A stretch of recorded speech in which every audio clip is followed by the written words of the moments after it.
them random. What up, y'all? Welcome to another episode of That Time in Hip Hop, a year-end episode of That Time in Hip Hop. We know it's been a long time, but we still around. We're still doing what we do. With me, as always, well, first and foremost, I even introduced myself. Right now, it's been a long time. I'm your host, Vegas, of Hip Hop Now podcast. Yes, we got hoodies. With me, because I learned from the homie who already had merchandise, episode 1, hats, nigga had everything. All types of stuff. The homie Tony of IntoTheDome.com. What's good, bro? Yeah, he got one on now. Everything is good, man. Now I have a red cup, but it's only water in here tonight, brother. Only water. Only water, okay. Yeah, mine's is water too. They don't look like water. You're like, oh, you change your car oil? Something like that.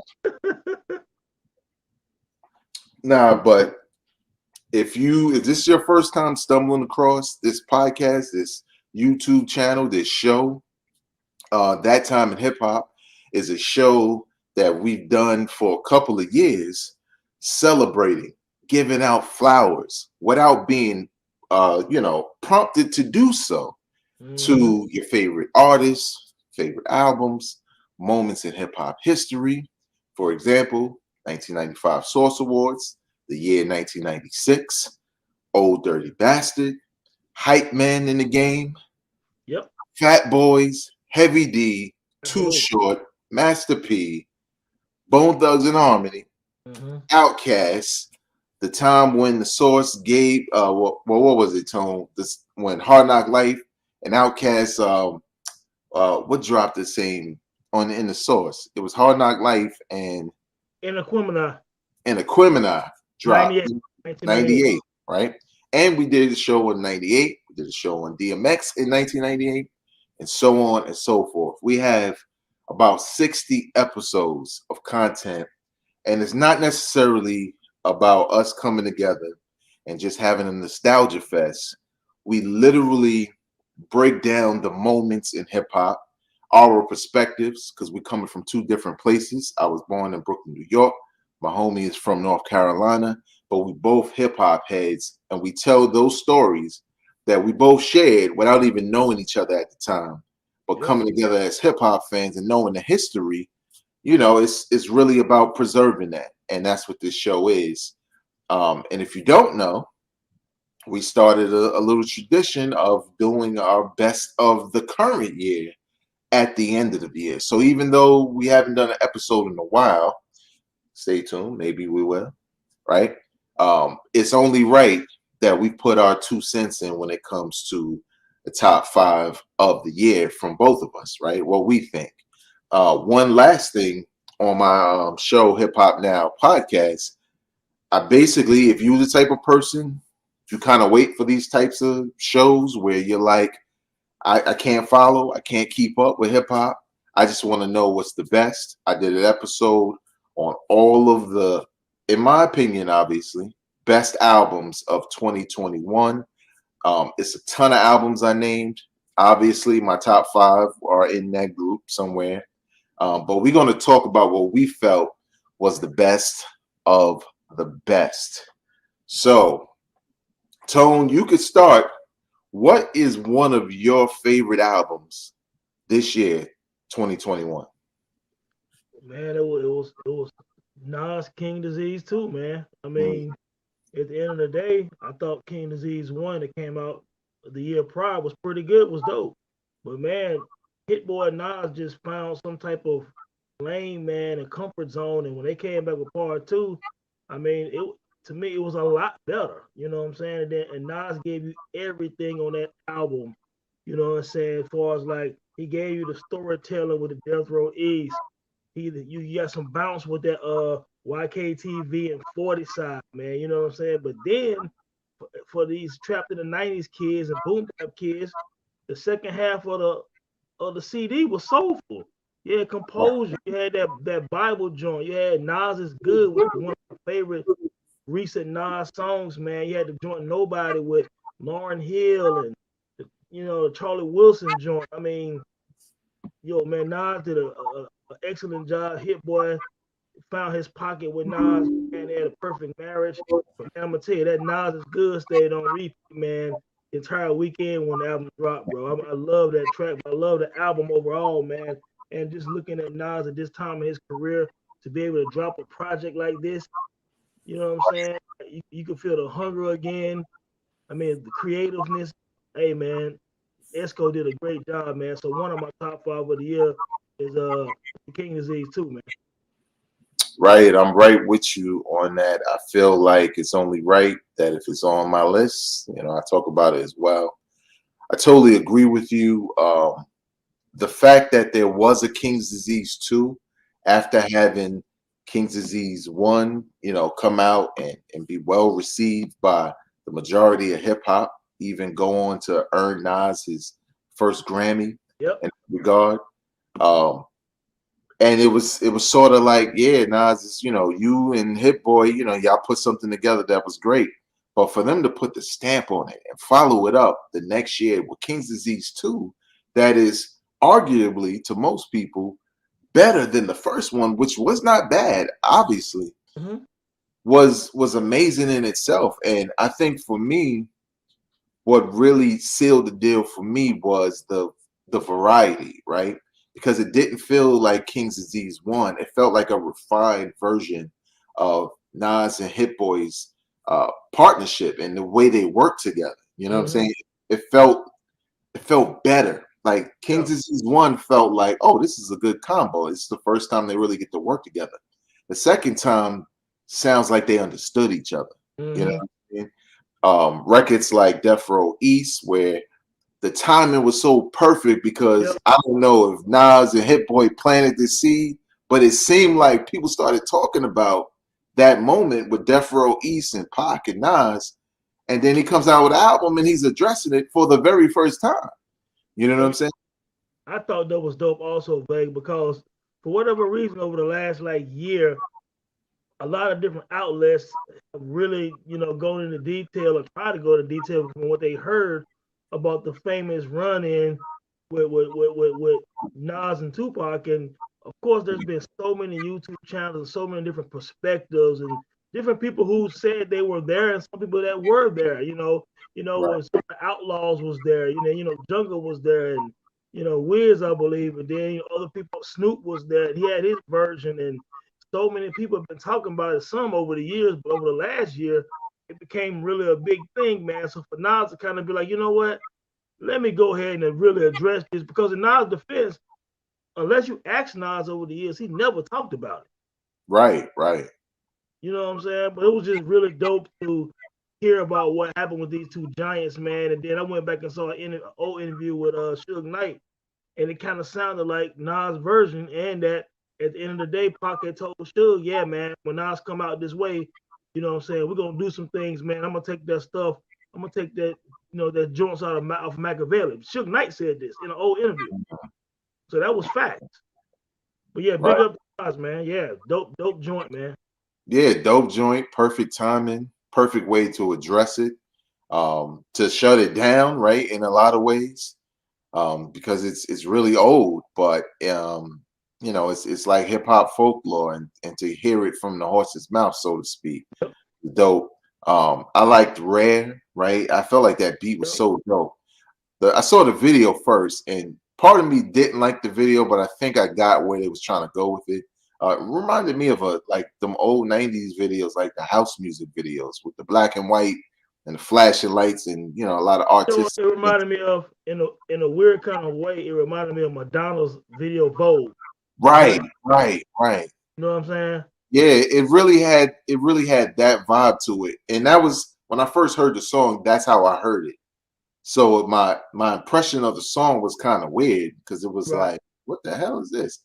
But then when I heard the song separate from it, it didn't even dawn on me that it was the same record. I was like, yo, this beat has a certain energy to it. Yep. Store Run, YKTV, Oh my God. Dope Records, you know what I'm saying? Lauren Hill comes through with a verse, not Yeah. singing, but rapping, and speaking to a lot of her rumors about her being late. She had some bars for that. Yeah. just a perfect combination of very dope records, very dope commentary from a legend in the game. A lot of people, from what I've seen, have had King's Disease 2 in their top 5 or top 10 of the year, and it's also nominated for a Grammy again. So it's pretty dope back to back year from Nas, man. What's your next favorite record out of your top 5 or album out of your top 5? Man, Sky Zoo, man, all the brilliant things, man. Sky Zoo has done a great job every time he releases a project of quality. You know what I'm saying? Like I think he has over 10 or 11 projects and then a bunch of mixtapes. But I'm gonna tell you, on the sneak tip, man, Sky Zoo probably has one of the best discographies of the last 20 years in hip hop. And I'm not. This is no hyperbole. This is no capping or whatever the kid's saying. This is real talk. I mean, the dude is quality. He's a dope MC. He understands production. You know what I'm saying? So all of his projects have dope production, dope samples. I mean, he's a boom bap kid from Brooklyn. You know what I'm saying? Whatever. But man, I mean, this album, man, I like this joint called Tour of the Neighborhood and Bodega Flowers. I mean, it has some jazzy type flavor to it, man. It still has a Q-Tip Pete Rock feel. Then it got a couple hard joints too. And and speaking of Pete Rock, just the other year he did a project with Pete Rock, that Right. Retropolitan. So he That's the problem, yeah. keeps that kind of thing going, man, for the New York hip hop and East Coast hip hop, man. And dude, they say all the brilliant things. It's a brilliant album, brilliant lyrics. You know what I'm saying? And yeah, man, very dope, man. I really like Sky Zoo, and he just keeps coming with more and more quality every time, man. Yeah, totally agree, man. I kind of feel like even though he didn't make my top 5 this year, absolutely my top 10, it was automatic for him the majority of the time. Because Yeah, like you said, his consistency as far as a new cat to some people, um, he has so much work where it's hard to call any of his albums. You can't call any of his albums whack. You may like no, one versus the other, but you could never be confident and say, yeah, that one ain't it. Because this man is so thoughtful about how he approaches his music and his lyrics and his articulation of what he has to say. And being from Brooklyn and this album focusing on gentrification and yep. me having visited BK, especially recently since we outside for the pandemic. Everything he's saying is real, man. There's a lot of culture that we grew up with that is gone.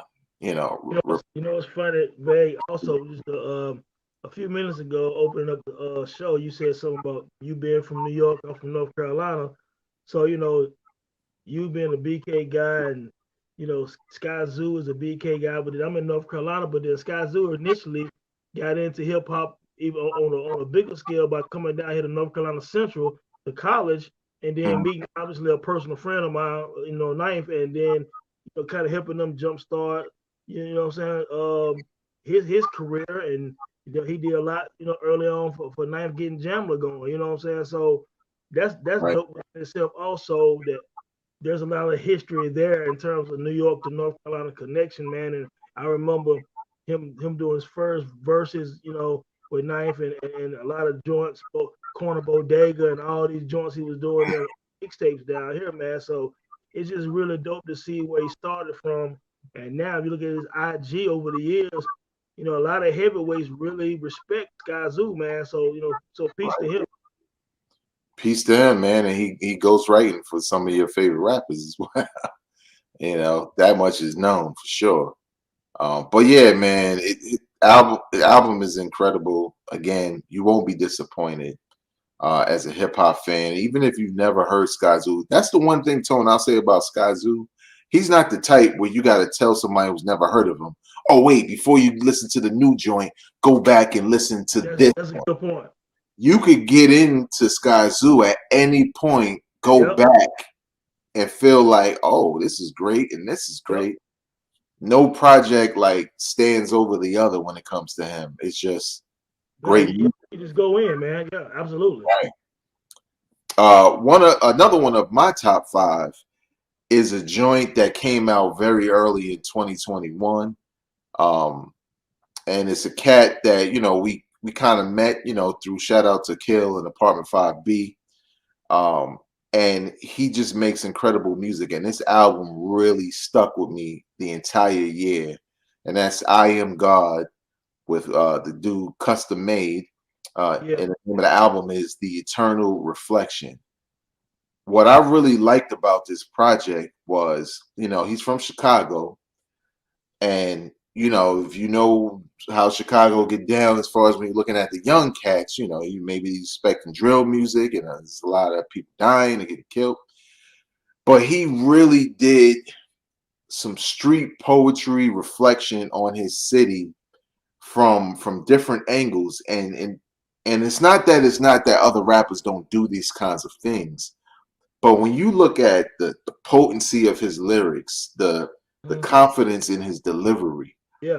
the production choices, the skits interwoven, the messages, you could tell this is a brother who thinks about his music on a deep level and really crafts it almost to perfection to get his message across. And I think for me, this is one of those albums in the gym, like, oh, he got a new project, let me hit play. I got an hour to work out. This is probably about an hour or so.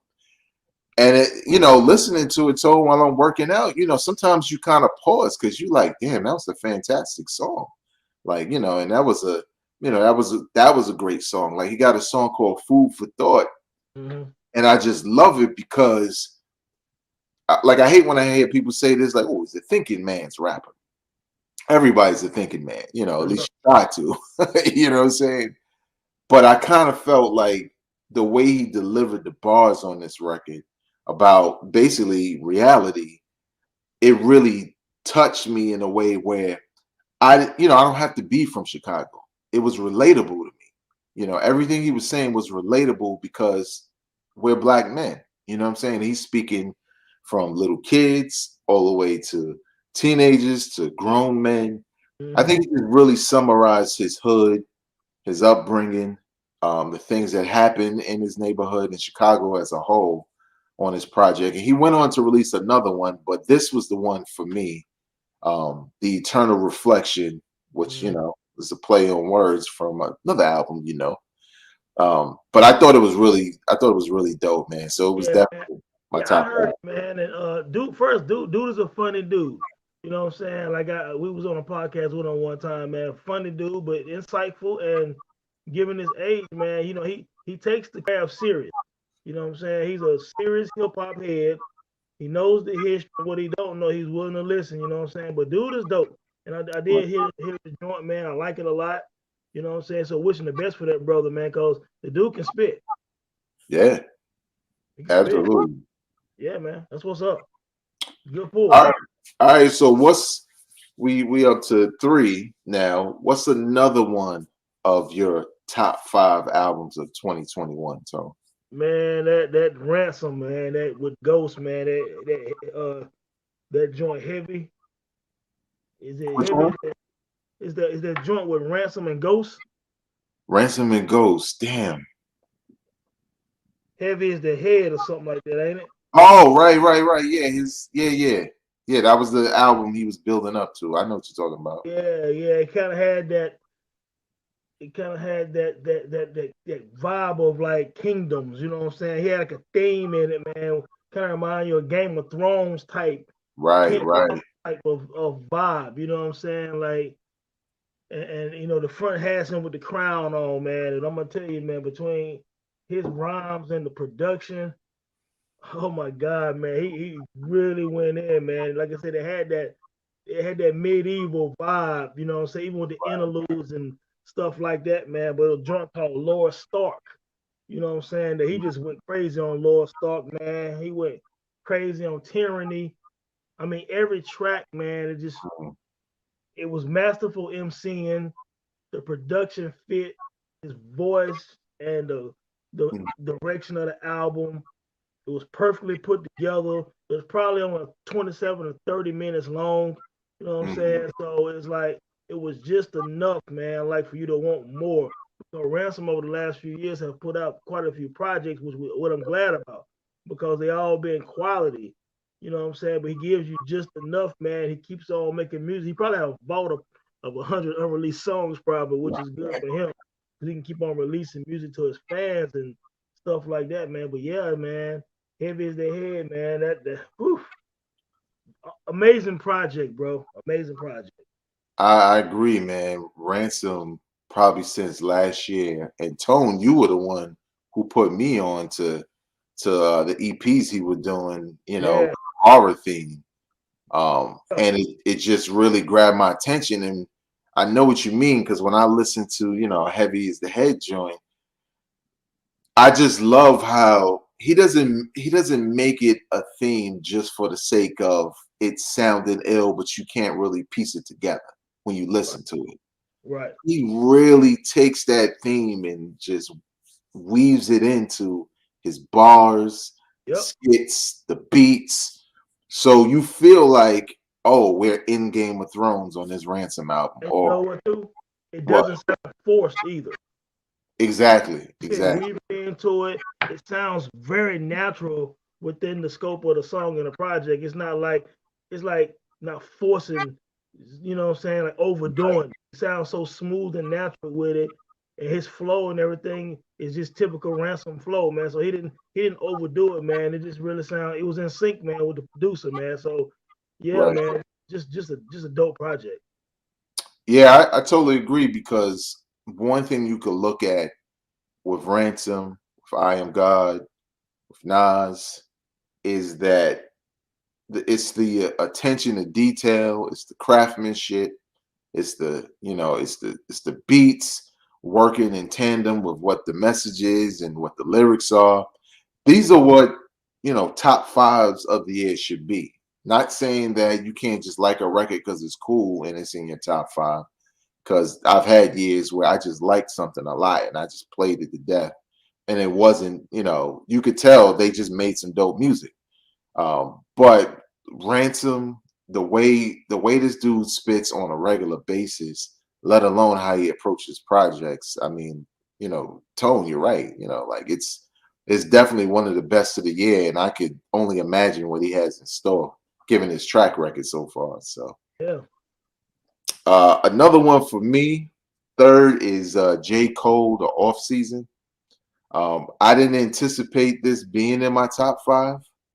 I didn't know what to expect when I'm, looking at the track listed, and because there was times where J. Cole would like to release a joint that remind you of mixtape J. Cole, and you're like, oh, the album about to be crazy. And even though I liked KOD, it what he released prior to that was like, well, this nothing like this is on this album. This album is a concept, but the off season is like a sequel to the mixtape series that Yeah. involves basketball themes. You know what I'm saying? And if you're a J. Cole fan from day one, you know the mixtapes are classics. They're the reason why we even talk about the brother like that. Yeah. The off season I liked a lot because I think he did a lot of what I always give people like Kendrick credit for, right? Taking old school, right? Incorporating that into his new school raps without it sounding forced, without it sounding like, oh, I'm gonna take time out to rhyme over this old school beat. It sounds like a unification of like a respect to the history, right? You got Cameron on there and all that. Um, but even just his subject matter, right? Like we never thought we'd be listening to a J. Cole album, hearing him rhyme about having a fight with Puff. Because Right. we all like, wait, what? You know what I'm saying? So similar to Nas, not only is there bars and beats, and the guest appearances are cool, they don't take away from what's there. I felt like J. Cole really planted his flag again as one of the top MCs from the younger generation. Um, but also at the same time, he put out a solid project that adds to his catalog. That only makes it better. And again, similar to Nas, he had a real life story to tell you and crafted it in a way where it Yeah. kind of worked for the album because it started a conversation around the incident that makes you want to listen to the song, that makes you want to listen to the album, and so on and so forth. So uh, definitely made my top 5 because of just I just thought it was a dope album for him. Did you check it out? Did you hear J. Cole's album? What was your thoughts? Yeah, man. Funny enough, the off season made my top five as well. Mm, Yeah, made mine as well. Shout out to J. Cole because we talking about I'm in North Carolina. J. Cole is from North Carolina. You know what I'm saying? But he left North Carolina and went to New York. Another connection again. So just one of right. those episodes, man. But no, I thought all season was dope. It did remind me of J. Cole doing the Friday Night Lights type era. You know what I'm saying? A lot of different Mhm. flows. Production was dope, man. I even like the videos that he dropped for this album, man. I like that joint, Apply Pressure. That's my joint right there. And Mm, then that Amari joint, man. Man, Cole went in, man. You know, my only complaint, and it's not really a complaint, but what I really love to see on the intro when he had Cameron talking, I wish Cameron would have spit 16 for me, man, because that beat sound like an old dipset type of beat. It's right, like made for Cameron to rhyme on, and Cameron would have murdered that beat.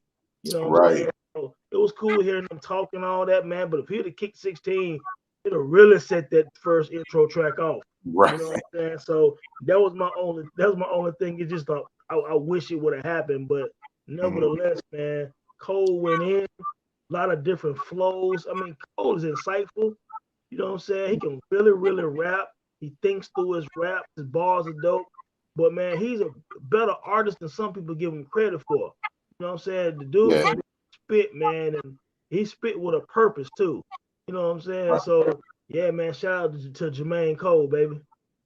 Dope Yeah, album. definitely a dope album, and I've seen on a couple of lists for like year in review, top 5s, top 10s, top 50s.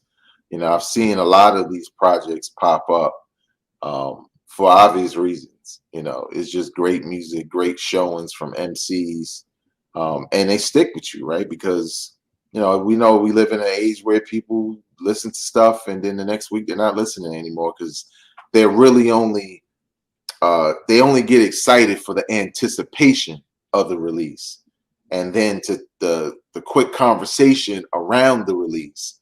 But when a conversation dies down, they move on. Yeah. Whereas, most of us true fans of music continue to listen if something's truly great to us. So for me, my number 4 would be an artist I've seen show up in lists, but not necessarily the hip hop police list, right? Or the group that only likes this form of hip hop list.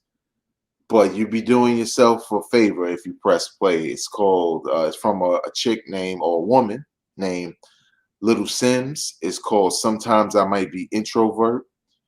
Tone, I try to listen to everything, even if Mhm. I've never heard of the person before, but I see a conversation around it. Um, and I try not to travel in the same hip hop circles who tend to look for the same things. And I remember hearing this about this album on a podcast. I can't remember where it was. It might have been like NPR Music.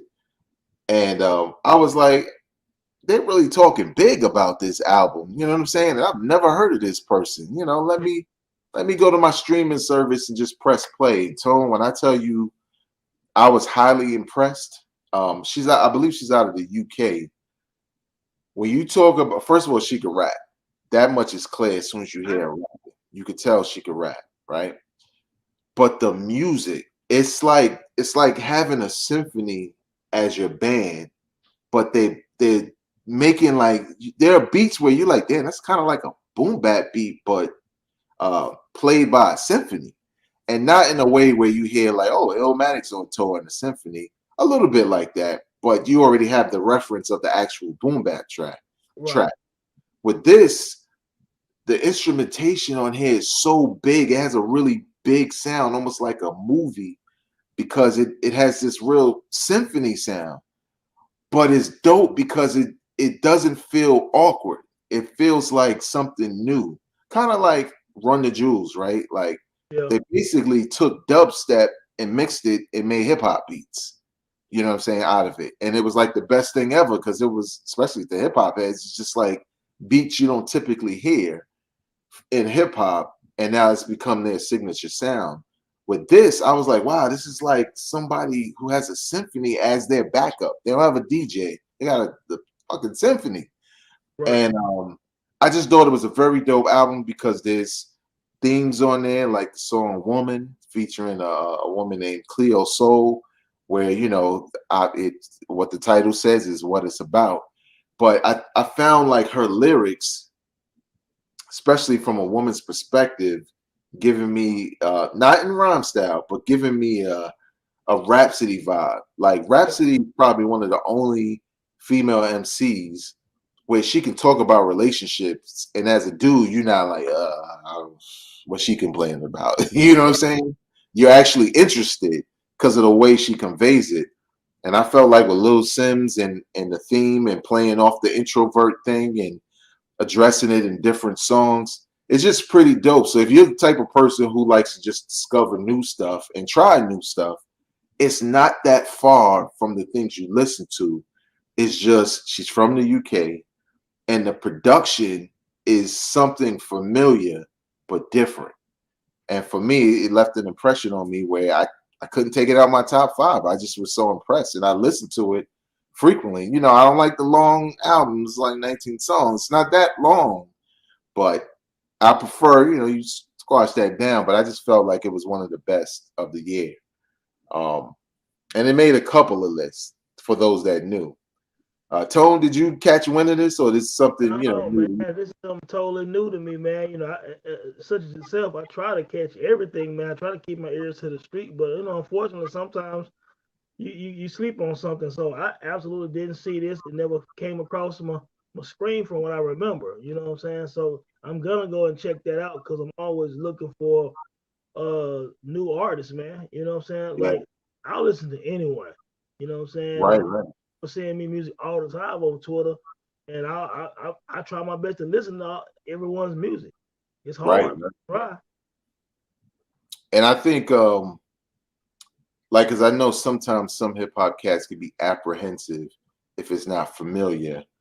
But I think for me, what it was refreshing because it was unlike anything else I had been listening to all year, which was a good thing. Hmm. But you look at the cover, you just don't expect what you hear. Right. You That's a nice surprise though. right, exactly. And again, this was in the gym, man. I just pressed play, and I'm like, yo, this shit is alright. Like, you know what I'm saying? So I got you. definitely check that out, y'all. Real quick before we get into our number one, Tone, I'm throwing a curveball your way. We made a top five, but there's always other albums and projects we like. Yeah. What's a project that you would consider an honorable mention for you? Because if it wasn't for one of your top five, it would definitely be a shoe-in for your top five. Probably that Tyler the Creator, man. You know, Mm, and that call me if you get lost, man. Look, man, this dude, it reminded me of some.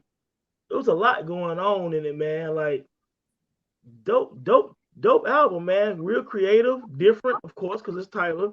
You know what I'm saying? But he can write, man. He can rap when he really is inspired to rap. He can make beats. He's a good producer. You know what I'm saying? Like he had a lot of skits and things like that. It kind of remind me of some Prince Paul. A little bit, man. Some old, Prince Among Thieves almost, man, and just some old daylight to a degree, mixed with some current raps mixed with all kind of stuff, man. It's just like some gumbo rap, man, right, and I really like it, bro. You know what I'm saying? He had a couple of songs on there where he was rapping his ass off. I was like, okay, like he's really, because Tyler is a student of hip hop too. A lot of people gotta understand that.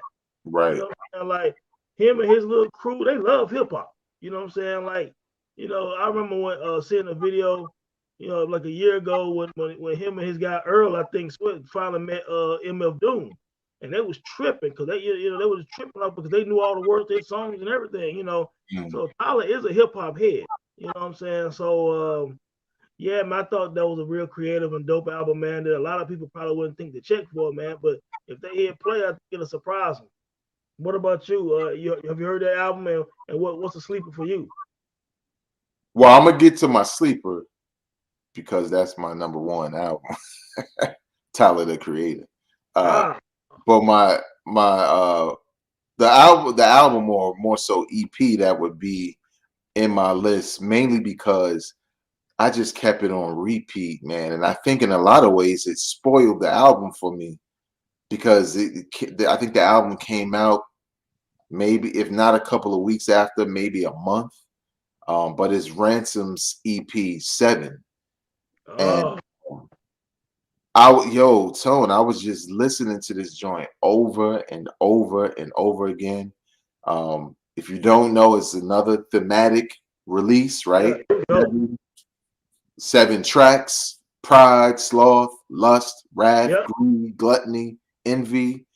Lloyd Banks is on here. Royce the yep, 5'9's on here. The joint with Royce the 5'9, man, when I tell you I listened to that song for like it's on playlists and everything for like a year straight because the amount of like bars and skill level is yeah, it doesn't make sense. yeah. It was You know, nuts. It was nuts. you can't make sense of it that these dudes are this nice with it, Yeah, this hungry. But I played it to death. So it's dope. even though there were like a number of albums that came out that were dope that could easily go in there, I think just based off of my replay value for it, Ransom 7 was one that I could easily put in my top 5. Yeah, it's Um, dope. so let me just go then. My number one is Tyler the Creator. Um, Wow. I'm blanking on the I'm blanking on the title now because I done Call me switched. if you get lost. Call Me If You Get Lost. Um, I was a fan of Tyler the Creator's last 2 projects. His last Mhm. project being more of a containing more singing. Um, Yeah, First out, it was a little different, but it was well produced, and I thought it was well done. But obviously, it wasn't a hip hop album, in my opinion. His album before that, the name escapes me. He got like it's like bees and stuff on the cover with drawing of him. yeah, I thought that was a pretty solid album at the time. Might have made my top 5 if I don't know or not. But with this album featuring DJ Drama, yep, I was extremely impressed.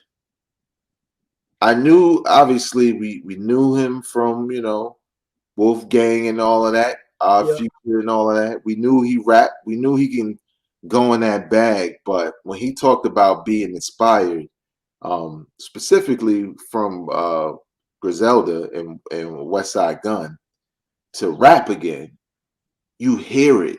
yeah, Rappers like Corso, Lumberjack, yeah, you could hear that he like, yo, I want to make something that's hip hop. And what makes this album great to me is that it's a mixture of what I liked about Tyler the Creator, the rapper, and what he did on his last project, which I think was called Igor, where he did a lot yeah. I of think so. right. I think he just did an excellent job of balancing that. So it almost feels like a DJ Drama mixtape, right? That contains hip hop and Yeah, some R&B and stuff like that. But one doesn't take away from the other. I don't stop feeling the album because he chose to go to a song where he's singing. I think the skits give us more a deeper look into Tyler the Creator, how he relates to his parents, in particular his moms. Um, I just thought it was a very dope album, and it yeah. really struck me on the first listen. But over time, I just realized how much I liked it, and I was like, man, there's just no way this is not going to make it to the end of the year in my top 5 because I'm just that enamored by what I'm hearing. And it's inspiring because to me, some people can put out dope records, but when you're an artist yourself, certain people inspire you, Yeah, and that comes through in their music. And a lot of people we name do that. yeah. But you could hear it in Tyler the Creator's speeches. You could Yep. hear it. You could see it on him when he talks. It's He almost like pays he's homage. talking to a different dude. What'd you say? He pays homage. Yeah. Yeah, so again, it's definitely was in my top five from day one. I still bump it, I still listen to it. So yeah, man. So you kind of really gave your because it was your bonus. So what's your number one, or with no order, but the last album that in your top five you felt was one of the best of this year? Lloyd Banks, man, the course of the Mhm. inevitable, man. Look, man, Lloyd Banks sounded hungry again. He sounded like OG Unit Lloyd Banks. The flow, the lyrics, the production. I mean, he went toe to toe with Benny the Butcher. He went toe to toe with Styles P. He went toe to toe with Freddie Gibbs. He went toe to toe with Rock Marciano. He went toe to toe with Vado. These are all cats that can really, really rap. And Lloyd Banks was in the pocket like he always is. Like I said, the production was crazy. I mean, he gave you about 18 songs. You know what I'm saying? He started off with a track called Propane. That's the first track on the album, and it set the mood, the tone. It's like, oh, this is a hard New York boom bap album, and he stuck with it all the way through. You know what I'm saying? It was a banger, man. I mean, Lloyd Banks kind of been quiet for a while, man, and he came out, man, and really, really banged this joint out, man. Like I really love this album, man. Like, yeah, it's hard, man. Empathy with Freddie Gibbs. Mhm. Oh my goodness, man. Like, yeah, dude's sick, man. I really love this album, man. Lloyd Banks brought it home, man, for me. Yeah, I agree. I think initially when I pressed play, I felt like it was too long. I mean, I feel anything that's like 18 songs, it Yeah. doesn't matter what album it is, I'm already gonna be like, oh man, why'd you do that? Um, They were all songs too. Wasn't no interludes. yeah, it was. It wasn't no interludes. It wasn't no like, oh, they're all 2 minutes. Like, no. Nah, there was three or four Lloyd, minute songs. yeah, he from the old school. He like, nah, we making songs. Like when we Yeah, say 16s, we mean that. Um, but I think over time, because when it was released, I think some other things came out, and there was some joints that I was bumping more. And when this came out, I felt like I didn't really give it the fair listen, right? I kind of listened to some of it when I was in the gym and then came back to it later. So it was real segmented. But I remember, because it's in my collection, I own it. I remember pressing play one day, like, damn, I kind of like didn't give this album the run I should have gave it. And you're right, Tone. What was I thinking? Because yeah. when you press play on it, you just like, wow, this is top notch ramen, like you said. These And are you know what? heavy hitters on here.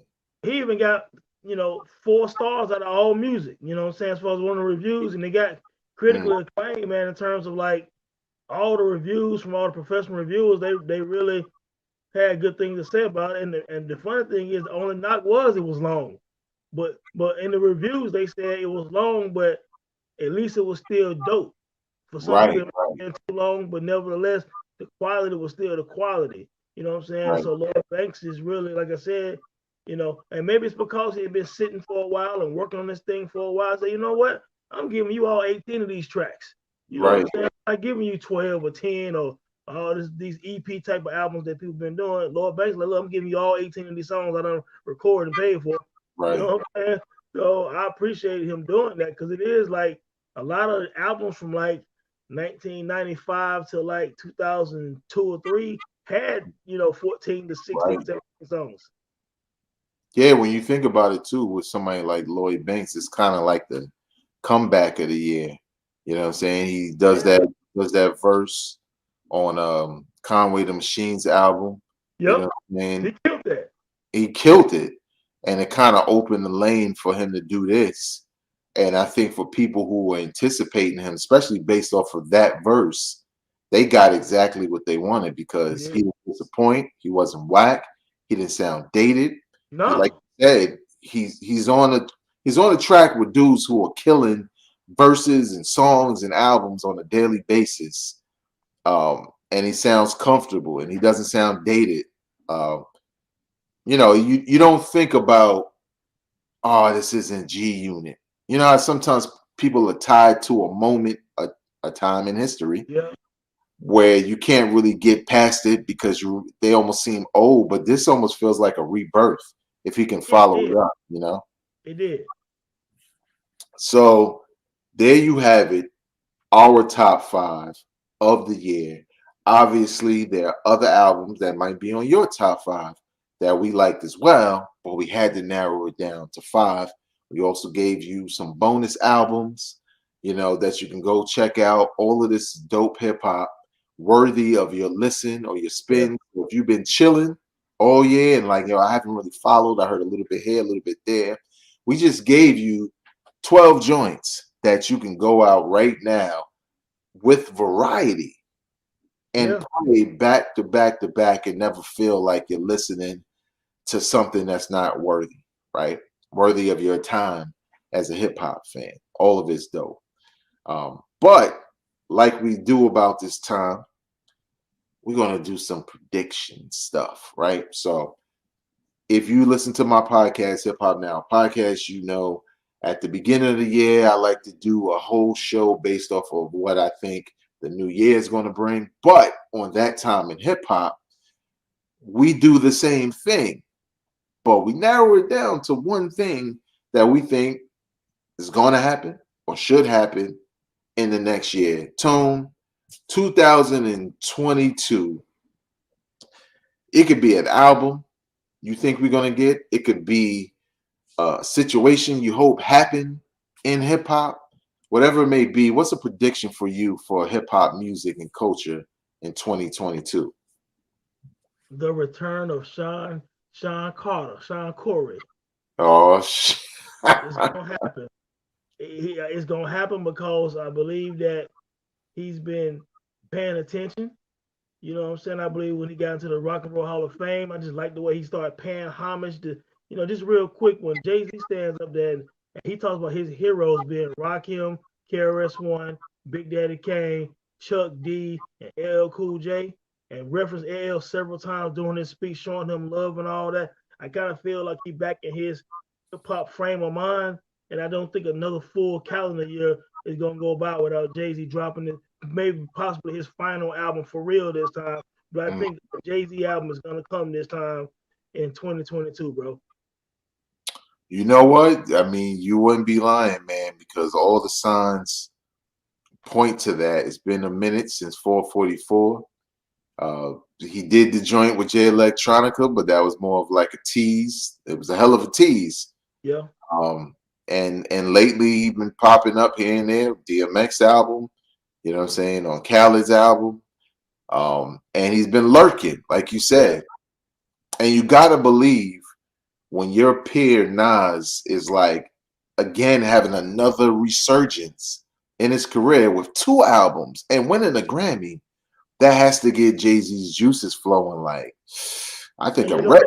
Like, and I know they cool. They've been cool now probably 12, 13 years, and I think they're really, really cool.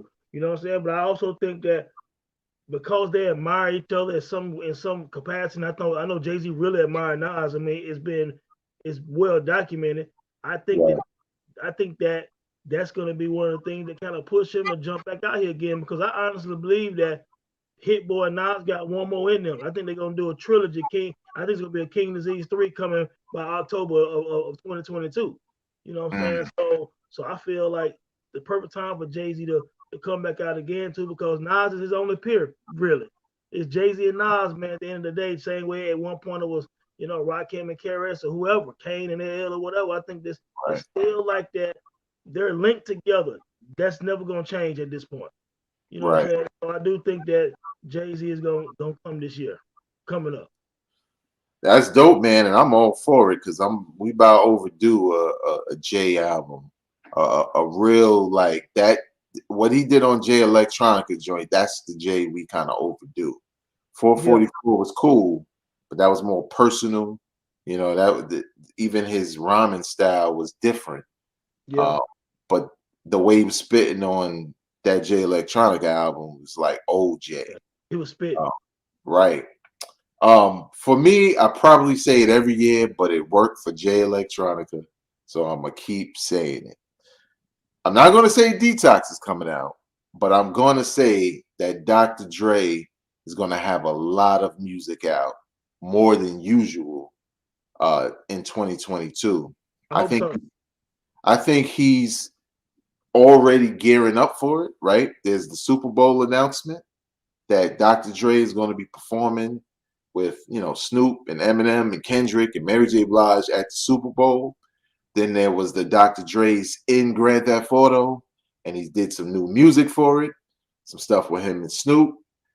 I think, and then recently he announced that his album with Marsha Ambrosia is done, and Yep. he was like, it's some of his greatest work. Yeah. Dr. Dre is going to do a lot. I believe if it's not called Detox, we're getting another album from him. Because let's not forget, there was a point where if you follow Dr. Dre on Instagram, this wasn't even last year. I think it was the year. Yeah, this was last year, 2020, where you saw mad pictures in the studio, basically Death Row Records. Snoop's there, Corrupt's there, Exhibit's there. Well, Exhibit wasn't on there, but you know what I mean. All Yeah. these cats were in the studio together, Yep. and I think it was probably off the strength of Nas and like the Firm reunion song. Maybe it's just a song, but I think Dr. Dre is he officially divorced right at the start of the new year. I think we're gonna get a lot of Dr. Dre material this But year. that's always a good thing, bro. So I mean, I can't. I don't care what he name. He can name that weed. I mean, Right, I right, don't care. Uh, I know what Dr. Dre brings to the table. You know, it's gonna be quality because I mean, that's just what he's gonna do. It's gonna sound fresh. The engineering gonna be flawless. It's gonna mhm, sound like it's louder and clearer than any other album you've heard, just like all his other albums sound. You know what I'm saying? So yeah, man, I'm here for it, man. I hope both of those things happen, man, in 2022, man. I can't wait. absolutely. Probably the other thing which I felt like should have happened is where's this Black Star album, man? They having some trouble clearing them samples. Look, man, I have no idea. I saw Most Def, Yasin Bey with on Talib Kweli joint talking months and months and months ago, and I don't know. I can't tell. I mean, it seemed like the album done. They just sitting on it. Yeah. Yeah, the last thing I remember, and like you said, this was months ago. This might have been damn near at the start of the year. Um, them talking about the album's done and we're just clearing samples and stuff like that. But it's been a minute, Yeah. so it makes me feel like maybe they had to go back, or at least Madlib, who's doing the production, had to Yeah. go back to the drawing board and redo something, take a sample out or whatever it may be. Maybe. But we'll see, man. So that's going to do it for us on this best of 2021. What was in your top 5 hip hop albums of the year? Do you have a slept on? Do you have a 6-man award for a certain project? What's your prediction for 2022? Think we're going to get a detox? You think Jay-Z drops an album? You think King's Disease 3 is Jay-Z and Nas? Do you think there's going to be a Watch the Throne 2? Who knows? Surprises. We all know Kendrick is probably coming with an album. So there's all kinds of things we all think about the new year, and it makes it exciting because we know we got some great music this year, and next year we probably hopefully be outside for real, and kind of get back to the way things were. Yeah. Uh, Visit intothedome.com where you can check out some articles from the homie about different artists, not just hip hop artists, not just nostalgia fest like we always say, but more so deep in-depth articles that dig into what your favorite artist or legendary artist represents, and making comparisons to how they do their craft, right? Don't you have an article about Rakim? Do you say like the Miles Davis of hip hop, something like that? Absolutely. Right. Stuff like that. So it's not like you're just reading about Rakim. You're reading a deep perspective on who Rakim is, how Rakim does what he does, and why Tone would consider him the Miles Davis of hip hop. The link to that article and more will be in the description of this episode. If you liked it, hit the like button. If you really liked it, hit the subscribe button and check out the rest of the content. But more importantly, share this podcast with people enjoy this kind of content. On behalf of the homie Tony of IntoTheDome.com. I am your host, Vegas of Hip Hop Now podcast. Check us out, go out, and support real hip hop. Peace. Peace. And we in the back, doubling this shit. I was using the same exact hand gestures while drop it on the random.